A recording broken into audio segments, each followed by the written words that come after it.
What if I told you the most efficient infrastructure asset in the world is not like a toll road or a power plant, but actually an 8-week sports tournament?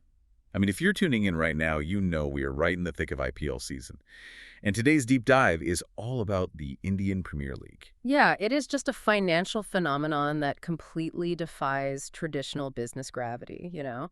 I mean, you usually picture an $18 billion business requiring relentless operations, like 365 days a year, global supply chains, factories that literally never sleep. Okay, let's unpack this, because our mission today is to figure out how a cricket tournament that lasts barely 2 months has transformed into that massive $18 billion business ecosystem. Right. We are talking about an event that injects anywhere from $182 million to $6.7 billion into India's economy every single year. Which is staggering. And the absolute core of that massive economic footprint is, well, it's the media rights.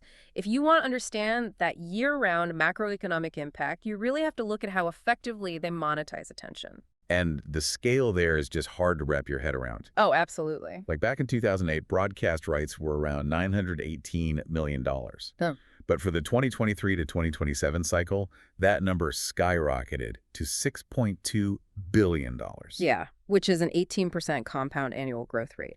That basically means the value of those rights is practically doubling every few years. Wow. And it's actually growing faster than established giants like the NFL or the English Premier League. Wait, really? Faster than the NFL? Yeah, and the reason comes down to the digital shift, really, and India's massive mobile-first population.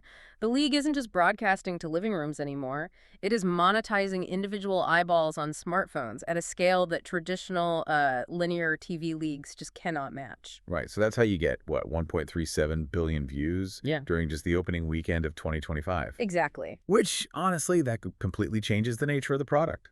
I mean, with this level of streaming and digital consolidation under one umbrella, the league isn't really functioning like a traditional sports broadcast. No, not at all. It operates way more like a massive tech-led data and media platform. Right, and when a league commands $6.2 billion in media rights, it engineers almost all the traditional financial risk out of the system for the owners. How so?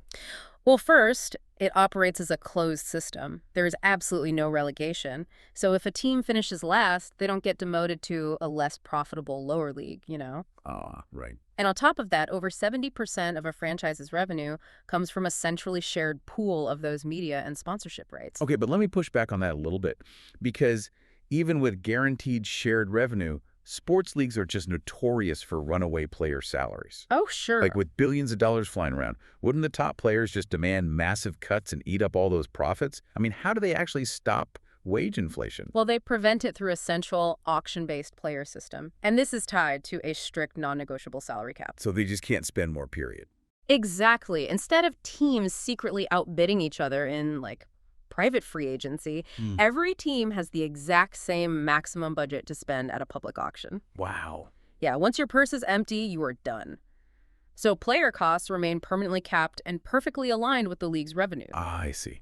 So because of the guaranteed shared revenue, the lack of relegation, and that hard cap on wages, owning a franchise is less like owning a volatile sports club. Right. It's more like owning a toll bridge or an infrastructure asset. It really is. You're buying into very predictable annuity-like cash flows.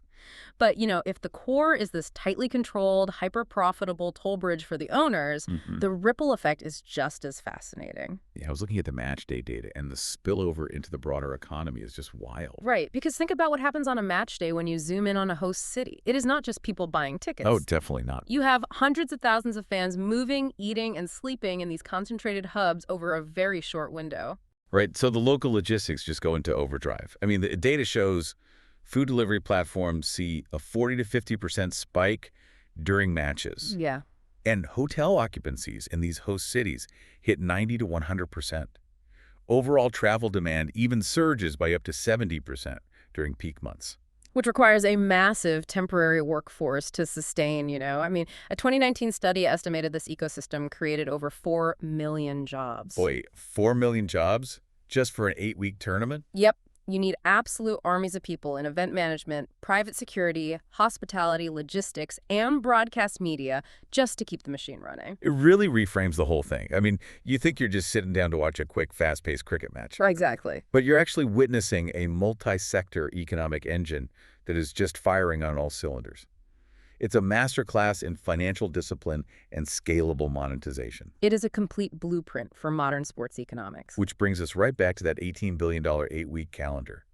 It leaves you with a pretty massive question to ponder. Oh, for sure. If a tightly controlled, closed system that only runs for 2 months is this ridiculously profitable and resilient, will this IPL multiplier model eventually replace the traditional year-round sporting leagues we have known for the last century? That is the billion-dollar question. Something to chew on next time you tune into a match. Mutual fund investments are subject to market risks. Read all scheme-related documents carefully.